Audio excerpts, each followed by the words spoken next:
nós, amém? Amém. Vamos dar início ao culto de adoração ao nosso Deus, né? Quero convidar os irmãos que estejam orando neste momento. Quero convidar a nossa irmã Juliana, que estivesse levando a Deus uma oração. Senhor Deus, louvado seja esse momento de hoje, Senhor, por estarmos aqui reunidos nessa casa, Senhor. Gratidão, Senhor, pelos irmãos que aqui estão. Eu peço agora, Senhor, que o Senhor venha, Senhor, falar conosco neste culto, Senhor. Que o Senhor receba, Senhor, o nosso louvor, a nossa adoração, Senhor. Também peço, Senhor, perdão pelos nossos pecados, Senhor, que são muitos, Senhor. E agradeço, Senhor, pela tua misericórdia, Senhor, que é infinita, sem medida e se renova cada dia, cada manhã. Senhor, fala conosco através dos louvores, do pastor, das palavras de Deus.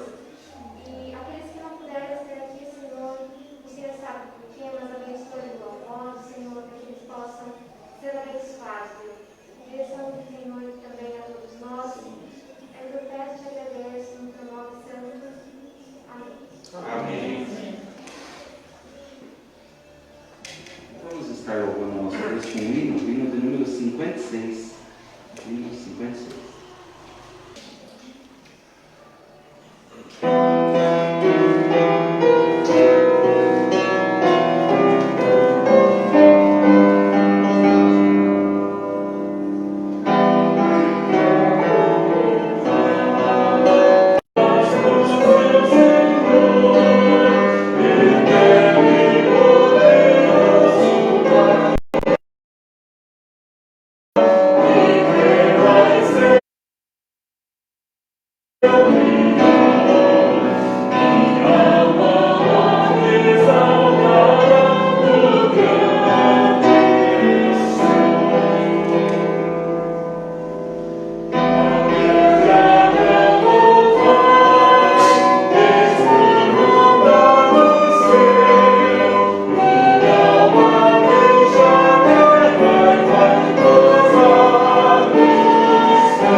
Todo ser que vive, louve o nome do Senhor. Toda criatura se derrame aos seus pés, ao som da sua voz, o universo se desfaz. Não há outro nome comparável onde eu sou. E mesmo sendo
Ajuda-nos, ó Pai, a andar sempre em teus caminhos, ó Deus, e sempre fazer a tua vontade, ó Deus. Abençoa-nos, ó Deus, fortalece a nossa fé em ti, ó Deus. Abençoa a nossa igreja, ó Deus. É tudo, ó Pai, quanto eu peço e agradeço, não em meu nome, mas no nome do teu Filho amado, Senhor e Salvador Jesus Cristo. Amém, Senhor. Amém. Os irmãos podem se assentar.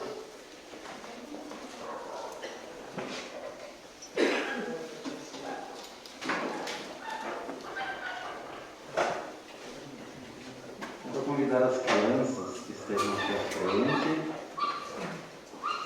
A senhora vai estar orando com vocês.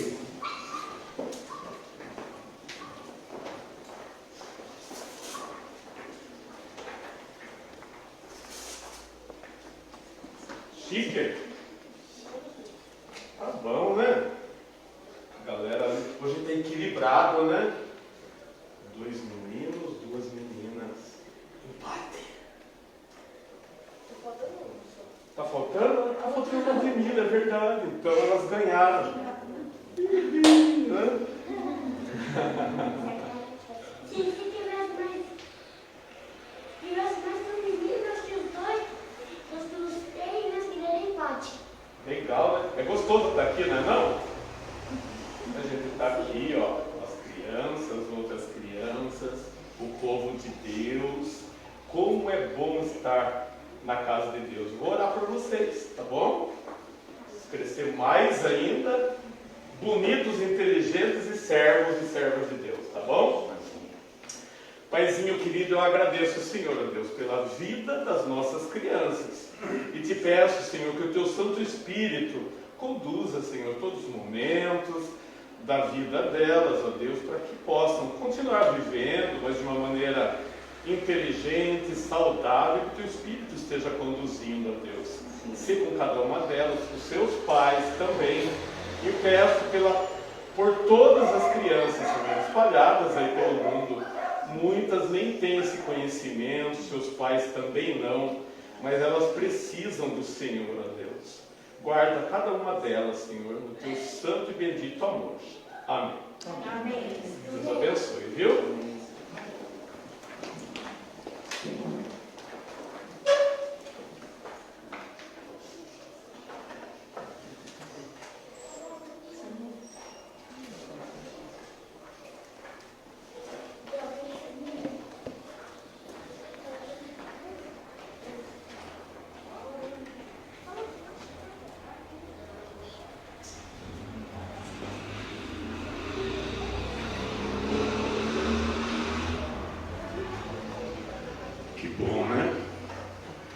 Pensando naquela época, né, de Jesus, as crianças vêm até ele e a ideia às vezes que as crianças incomodam, né, e na verdade não, né, Jesus dá esse exemplo, deixa vir, que dos tais é o reino dos céus, é simples, depois começa nesse mundão e as minhocas, né, desse mundo começa a estragar, por isso a gente tem que orar, pedir, porque cada uma delas, né, seja direcionada por Deus, né, para que sejam adultos aí, mais firmados em Deus. Agradeço, hoje nós temos a visita do Donizete, a esposa Benta, né, isso? Muito gostoso ter a presença de vocês com a gente. Amém. E todos que aqui estão, né? Deus abençoe. Vamos abrir a palavra de Deus no Evangelho de Mateus. Evangelho de Mateus, capítulo 10. Nós vamos fazer a leitura do 24 até o 33. Mateus 10, do 24 ao 33.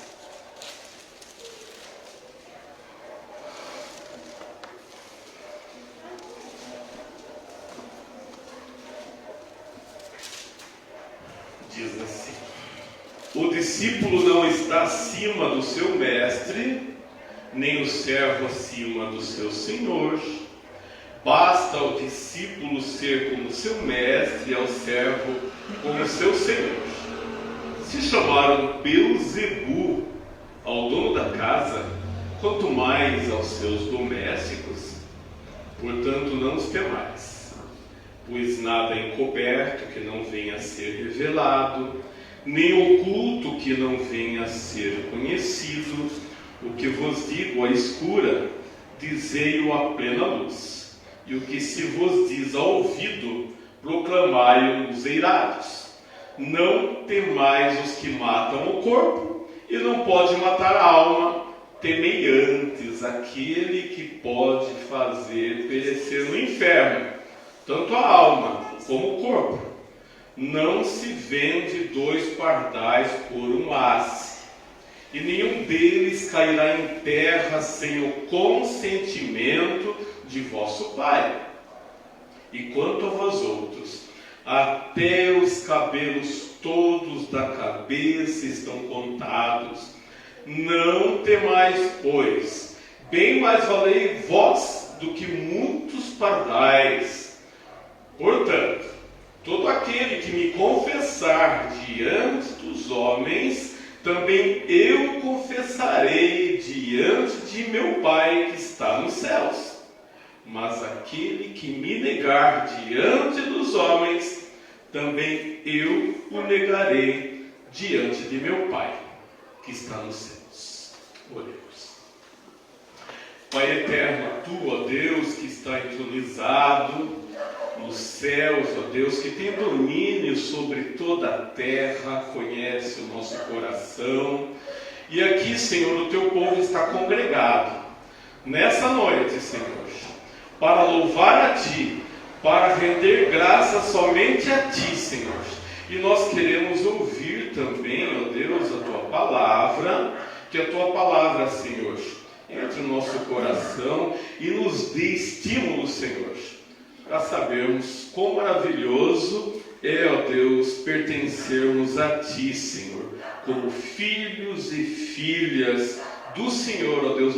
Nós queremos aprender a palavra que vem diretamente de Ti, Senhor, através desse texto que foi lido. Sê com cada um de nós, Senhor.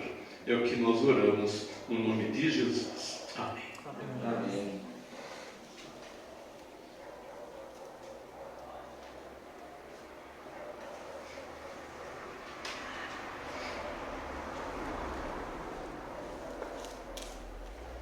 Vamos falar, nessa noite um pouquinho das dificuldades que os cristãos têm, mas também dos privilégios. Dificuldades, mas também privilégios, ser filhos de Deus. E Jesus nunca escondeu que a gente teria dificuldades. Quem quiser seguir após mim, tome a sua cruz. Então são momentos de batalha mesmo, que nós temos que saber disso, e Ele já orientou desde o início para que a gente pudesse estar sempre firmados e fortificados nele. É para que a nossa caminhada não fosse uma caminhada segundo os nossos interesses pessoais, mas nós agimos com interesse no Rei dos Reis. Nós somos filhos do amado.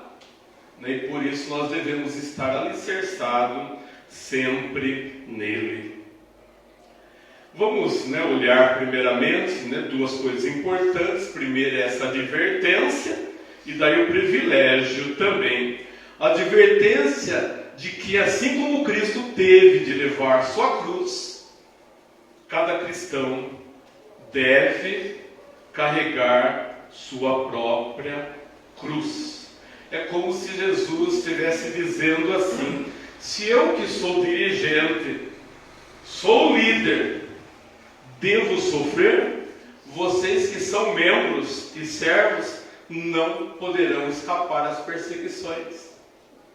Nós vimos que toda a caminhada de Jesus foi só de corrida, Quantos inimigos, adversários, as pessoas do próprio povo dele queriam caçá-lo para matá-lo.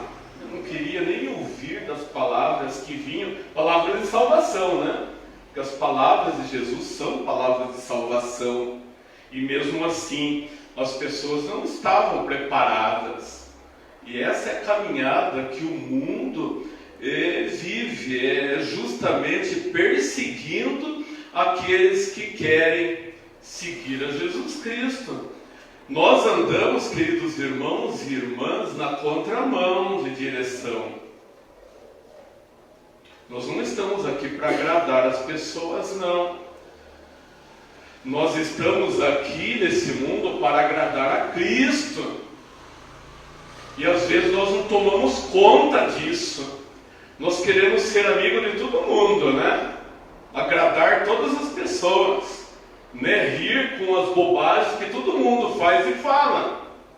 E quando nós deveríamos estar atentos, é o que Deus quer de cada um de nós. Mas Ele estabelece esse privilégio, né? Sofrer por Cristo significa participar da obra de Cristo também. Ter que sacrificar-se pela fé e participar do sacrifício de Cristo. Quando a fé cristã nos custa alguma coisa, estamos um pouco mais perto de Jesus Cristo. Essa é a noção que nós devemos ter. Se nós estamos sofrendo por algum motivo, se nós estamos tendo alguma perseguição, é porque nós estamos no caminho certo. E às vezes a gente escuta, né, no âmbito da igreja, as pessoas felizes porque a igreja está caminhando e ninguém persegue a igreja, graças a Deus, ninguém está perseguindo a igreja. E eu faço sempre uma pergunta: por que será? Será que é porque a gente não está um pé lá e o outro cá, e a gente não oferece nenhum problema para o mundo, é por isso que eles não nos perseguem? Ou vocês acham que as pessoas gostam da igreja, gostam de... Vamos falar assim a palavra bem, a expressão bem popular, gosta de crente? Vocês acham que as pessoas gostam de cristãos?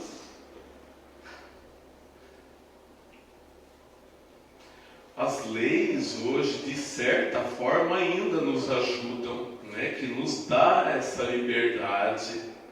Mas ninguém gosta de nós, não.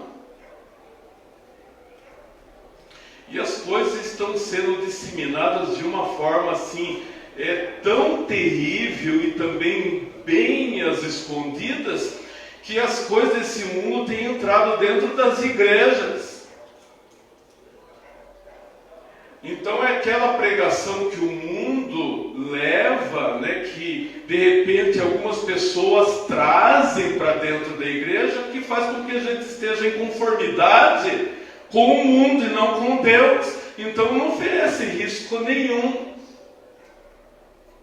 para as pessoas. Quando perceber realmente que a nossa palavra está impactando, que está tirando as pessoas das mãos do nosso adversário, aí sim a gente vai oferecer perigo para as pessoas. A gente tem que pensar nisso.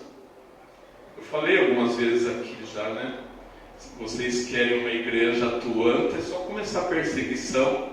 Lembra que eu falei isso já? É só olhar para o outro lado do mundo, onde há perseguição.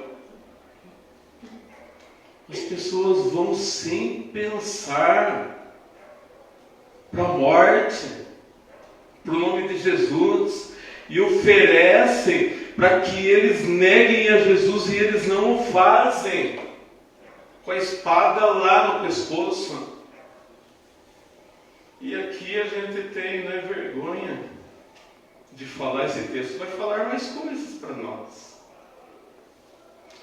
Nessa passagem, Jesus recomenda a seus discípulos 3 vezes que não tenham medo.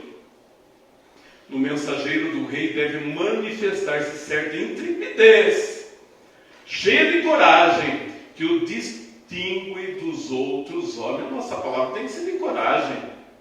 Hoje a gente vê mais um exército de medrosos para falar de Deus, e não com ousadia. Olha só no versículo 27, temos um resumo aí perfeito da função do pregador. Em primeiro lugar, o pregador deve ouvir, deve acompanhar a Cristo no segredo da sua presença oculta, ouvindo lá, né, as escuras, como fala. para que nas horas mais escuras Cristo lhe faça chegar sua palavra de consolo e na solidão lhe sussurre ao ouvido palavras de estímulo. Ninguém pode falar de Jesus a menos que Cristo tenha falado a ele. Ninguém pode proclamar a verdade a menos que tenha ouvido falar a verdade, porque ninguém pode falar do que não conhece. Uma das dificuldades sempre quando vamos falar de Deus e a gente acompanha isso, é o que eu vou falar para as pessoas. A própria palavra de Deus fala que na hora que for acontecer isso, Ele vai colocar as palavras nos nossos lábios. Ele vai dar o que falar. E às vezes a gente se preocupa. Quer dizer, se a gente conhece a Cristo, a gente tem a palavra verdadeira, logo Ele vai colocar o que precisa ser falado. E às vezes a gente quer preparar todo um sermão, né, para falar para as pessoas. Quando, no entanto, é o Espírito Santo que vai dar toda essa palavra, né? Justamente qual a necessidade de cada pessoa. E não aquilo que nós pensamos que nós devemos falar. Então é assim, muitas vezes a gente usa de uma maneira muito carnal de algo que tem que ser mais pautada pela voz do Espírito Santo ao nosso ouvido, ao nosso coração. Porque tudo aquilo que a gente programa a falar muitas vezes não acontece. E as coisas acabam acontecendo do jeito que é para acontecer. Quando o Espírito Santo, né, realmente toca. Alguém uma vez foi falar, né, estava lá presente o rei Henrique. O nome dessa pessoa era Latimer. E ele observa que o rei Henrique estava lá. Ele diz em voz alta assim: Latimer, Latimer, tome cuidado com o que vai dizer, porque o rei está presente. Depois ele para um momento, ele acrescenta: Latimer, Latimer, tome cuidado com o que vai dizer, porque o rei dos reis está presente.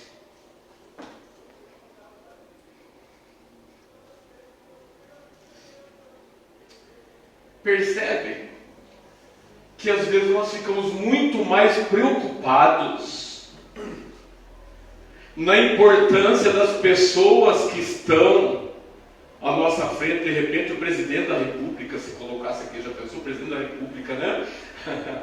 Vir no Jardim Serrano aqui, estivesse aqui, daí logo o pregador já ficaria preocupado, o flautista também, né? O pianista também. O pessoal do louvor falou: nossa, o presidente, e aí, né?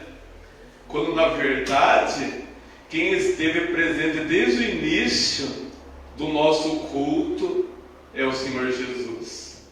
E a gente não pensa o que a gente fala às vezes, de bom ou de ruim, sabendo que Cristo está nos ouvindo. Vocês já pensaram quantas abobrinhas nós já falamos? Não vamos falar nem na nossa vida, vamos falar no dia de hoje.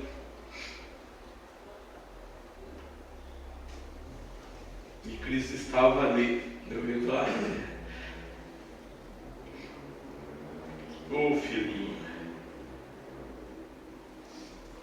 Rei dos reis, Senhor dos senhores, está presente acompanhando nossa vida, nossa fala, conhece os nossos pensamentos, porque é muito mais do que nós falamos, né? É muito mais do que nós falamos. Que nós pensamos. É difícil de imaginar isso, né? Eu confesso que às vezes eu faço uma reflexão, caramba, né? Dá pra gente falar por telepatia, né? Com Deus. Porque se Ele lê os nossos pensamentos, e se Ele mora em nós, nós o ouvimos e Ele também nos ouve. É demais para a gente compreender. Eu confesso que é muito difícil a gente compreender isso, mas a verdade é isso. Que Ele sabe o que passa, quais os intentos do nosso coração. O segundo mandamento está lá no versículo 28, para dizê-lo assim de uma maneira muito mais simples. Jesus quer que seus discípulos entendam que seja qual for o castigo que os homens possam administrar em nós, não é nada em comparação com a sorte final de quem é achado culpado de infidelidade e desobediência a Deus. Aquele exemplo que nós demos dos nossos irmãos do outro lado do mundo, que está lá, né, com a espada no pescoço. Aquilo não é nada. Eles sabem que aquilo vai passar 1 minuto, 1 segundo, mas eles vão de encontro ao Rei dos Reis. E muitas vezes nós ficamos temerosos, né? O que vão dizer de mim? O que vão falar de mim? Vão achar que eu sou maluco. Eu digo, eu sou mesmo maluco mesmo. Nós somos loucos, né? Somos considerados assim pelo mundo. Deus é amor. A gente não pode esquecer nunca disso. Deus, Ele é amor, mas Ele também é santo.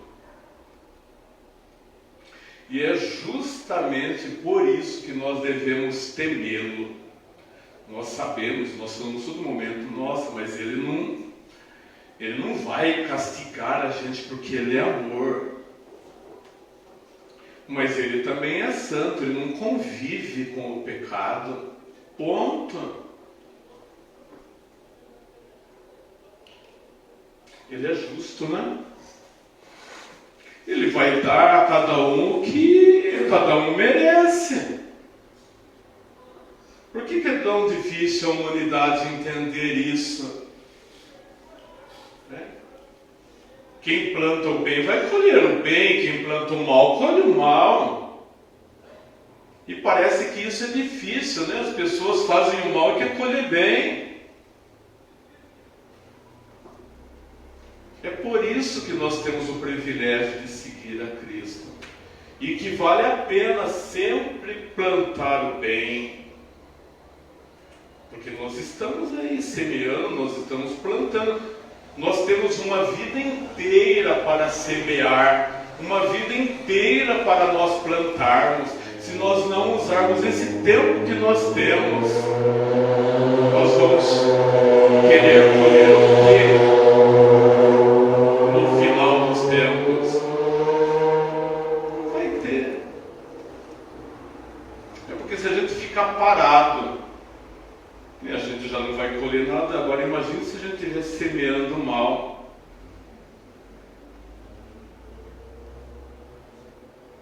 Vai lá, né? Fala assim, eu quero plantar nessa terra, mas eu quero semear só ortiga. Será que tem gente assim, né? Vamos olhar, né? Eu vou plantar bastante espinheiro, porque eu acho bonito espinho, né? Vou plantar ortiga porque eu acho bonito ortiga. Vou plantar erva daninha porque eu acho bonito erva daninha. É tão bonito ver erva daninha. É mais ou menos isso que acontece, né? É isso que as pessoas estão plantando. Ao invés do trigo, né? Plante-se joio. Vai comer o que, né? Com joio. A terceira ordem, não temer, está no versículo 31 e se baseia na certeza do cuidado de Deus que tem por cada um de nós. Se Deus ele cuida dos pardais, não podemos duvidar que Ele cuida de nós. O que pardal é, né, gente? A gente fala assim, o que pardal é? A gente sabe que ele tem uma função, ele leva, né, semente, né? Até de um lado para o outro, mas dos passarinhos eu acho que o mais insignificante, vamos colocar nessa ordem, só para a gente entender, se Deus cuida dos pardais, que dirá de nós, humanos? feitos à semelhança dele. E às vezes a gente não observa isso, né? Então, tudo contente. Hoje eu parei um tempo à tarde e estava vendo, tem uma árvore do vizinho lá, é uma goiabeira, e vai aquelas maritacas lá, né? Que folia que aquelas maritacas fazem. Perguntando assim, né? Por que vocês estão tão alegres assim, né? Elas sabem curtir o que tem de bom que Deus dá. Está lá na árvore, né? Está lá, tem um fruto. Está lá o ar batendo, não sei. Mas expressa de alguma maneira a gratidão que elas têm pelo que Deus dá. E às vezes nós, seres humanos, não sabemos muito bem fazer isso. A gente anda só na reclamação. Eu estou falando de um modo geral, tá? Para a gente entender. O ser humano, ele é por natureza ingrato. Poucas vezes nós paramos para falar, nossa, né? Eu não merecia isso, mas eu ganhei. Merecia castigo, né? Ao invés de benefícios, e Deus me deu benefícios. A gente nunca vê isso. A gente acha que sempre a gente teve menos do que o que a gente fez. Nossa, era para ter ganho muito mais, né? Nossa, a colheita foi pouca esse ano, né? Olhando para a nossa vida, né? Que nós plantamos, nossa, parece que eu não colhi nada. A gente está sempre reclamando. Se alguém é leal, vamos olhar na recompensa. Se alguém é leal a Jesus Cristo nessa vida, Jesus Cristo ele será leal na vida vindoura. Se alguém reconhece com orgulho que Jesus Cristo é seu Senhor, Jesus Cristo se orgulhará de reconhecê-lo como seu servo. Que fala o texto, né? Se você me negar, eu vou te negar. Se você me confessar. Agora, como podemos negar a Jesus? Primeiro, mediante nossas palavras. Alguém uma vez perguntou para uma pessoa, você é cristão? Ele respondeu assim, sim, mas não em forma ofensiva. O que ele quis dizer? Sou, mas não sou aquele crente roxo, né? Mais ou menos assim. Sou, mas mais ou menos, né? Posso andar com vocês, posso fazer tudo, mas domingo eu vou na igreja, resolvo a parada lá com Deus, né? E tudo certo. A gente está num momento que a gente tem que ser mais firme. Eu escutei ontem eu fui olhar um pouquinho, né, no YouTube e parei lá numa mensagem. Amei, né? Que ele falou justamente lá do poste ídolos que estavam dentro do templo, na época de Josias, né, quando começa aquela reforma espiritual. O pai e o avô tinha sido idólatra no último, e o jovenzinho já começa a ter uma noção de Deus, e vai olhar no templo. Dentro do templo tinha um poste ídolo. Uma espécie de poste, mas que servia para ser idolatrado dentro do templo de Deus. Daí ele chama a atenção e fala, viu, às vezes quanto nas nossas igrejas tem postes ídolos que nós não retiramos ainda da vida, que não tem nada a ver com Deus, mas a gente acha importante, que são coisas, né, nossas mesmo, humanas, e a gente acha que Deus um dia mandou e quis aquilo de nós, e a gente coloca um obstáculo ali entre nós e Deus, quando nós devíamos retirar tudo que nos afasta de Deus, para que a gente pudesse ter uma linha direta, né? Sem barreiras, sem tropeços, para que Deus pudesse falar realmente conosco. O que tem acontecido nas igrejas evangélicas? Ele estava falando, nossa, está dominado, né, por essa política estranha aí de fora.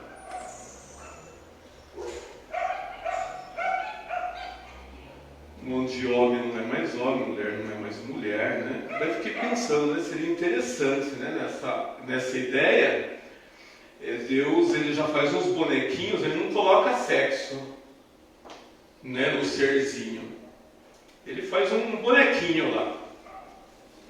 Daí quando a pessoa decidir o que ela quer ser, eu quero ser homem, daí coloca, né, uma carinha de homem, né, coloca genitais. A mulher, quero ser mulher, coloca um cabelinho, né, nela lá, né, mais bonitinho e tal. E vai, não é assim. Deus, onde que está o DNA? A gente joga no lixo, né? Homem e mulher, nasce uma criança, DNA tudo já feito por Deus. Então o pessoal pega tudo no pacote, tudo isso que Deus fez, com tanto carinho e sabedoria, e a gente joga no lixo, a gente vê a carinha dos nossos filhos e fala, nossa, né? Tem semelhança comigo. A gente fica tudo vaidoso, né? Assim. Porque foi Deus que fez. Não porque nós decidimos, não porque a criança decidiu o que ela vai ser. E isso está sendo introduzido dentro da igreja. Porque a gente não pode falar nada disso que não possa. Ele fala da seguinte maneira, quer me calar? Pode me calar, mas nós temos que falar hoje. Nós não falamos aqui antes da ousadia? Onde que está a ousadia do cristão? Guardou no bolso a ousadia dele? De falar o que é verdade, de falar o que é real, do que a palavra de Deus prega. Onde que estão os profetas dos dias de hoje? Onde estão as pessoas de Deus? Você pode falar sim, pessoa, eu te amo, mas você está errado sim.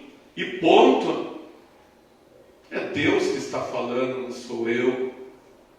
E se nós acreditamos na palavra de Deus, tem que ser assim.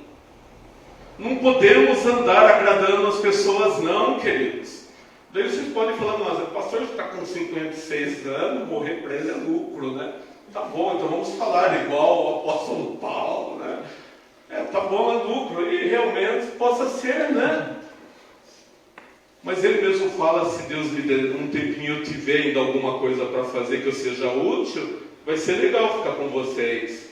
Mas se eu for por isso, estou preparado para. Tem que ser assim. Podemos negar a Cristo mediante o nosso silêncio. E uma das coisas mais terríveis, né, é o silêncio.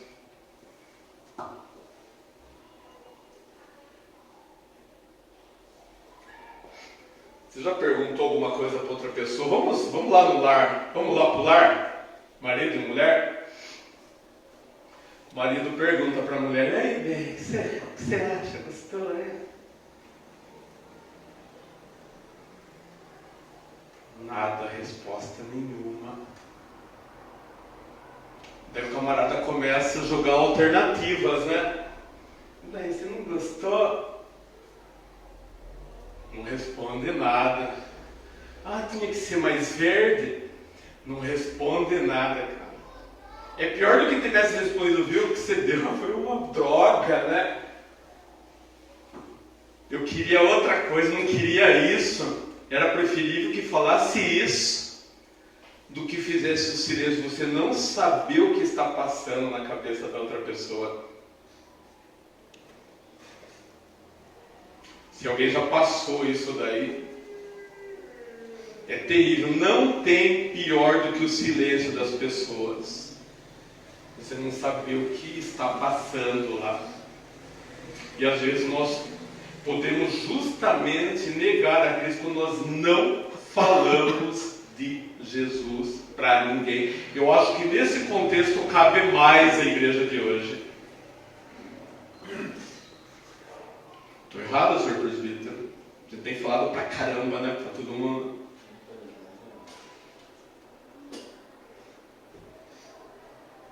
É para mexer, para doer nessa palavra nos nossos corações. E daí como que fica nesse texto aqui? Que se a gente está negando a ele, vai também, não te conheço. As escrituras estão aqui, a gente não lê de maneira correta o que significa isso, na integridade. Terceiro ponto para nós fecharmos. Podemos negar a Cristo mediante nossas ações. Cristão, não que nós somos certinhos, somos melhores que os outros, mas o que nós fazemos tem que, de alguma maneira, demonstrar que nós somos servos de Cristo. Se as nossas ações só é sujeira, nós abrimos brecha para que as pessoas não reconheçam, porque muito nós temos ouvido, nossa, é crente, mas faz isso. Vai na igreja, mas faz isso. Vocês já ouviram essas coisas também? É fulano de tal igreja, mas olha só, eles mesmos já é filhos mesmo do inimigo para justamente esbofetear a cada um de nós, para que a gente crie vergonha na nossa cara. E até agradeço por isso, porque se a gente tiver vergonha na cara, a gente fala, nossa, deixa eu olhar, não para falar do irmão também, para a gente olhar de repente se não tem coisas também da nossa vida que as pessoas não possam falar também. Porque se elas veem a gente como pessoas distantes de Jesus, logo elas não vão se chegar a Jesus. E é justamente isso que o inimigo quer. Por que você vai ser um cristão? É tudo um bando de hipócrita. Triste, né? Por que eu vou ir lá? E o pessoal canta, né? Adora a Deus, ora até ora bonito, inclusive, né? Mas na prática, como nós temos sido? Queridos, os evangelhos, as palavras de Jesus, a maneira que Ele colocou tudo isso deve empolgar a nossa vida e deve machucar a ponto de nós mudarmos a nossa trajetória. E de alguma maneira, nesse texto, primeiramente falou comigo, para trazer isso também para os irmãos e irmãs, que a gente tenha cuidado. E está muito curto. Eu imagino que nós estamos no tempo da apostasia mesmo. Pobreza nas coisas de Cristo, falta de amor nas coisas de Cristo, uma mudança de que Cristo falou uma coisa quando Ele não falou nada daquilo, falsos, profetas aí, e as pessoas perderam compromisso, fidelidade, tudo com Cristo. E nós precisamos disso, para que a gente possa estar firmados. Quando Ele vir, pegar cada um de nós trabalhando, honrando o nome dEle, fazendo a vontade dEle de fato. É isso que Ele requer de nós, queridos irmãos e irmãs. E Deus abençoe e enche o coração da palavra dEle, que isso vai endireitar os nossos caminhos tortuosos. Amém. Amém.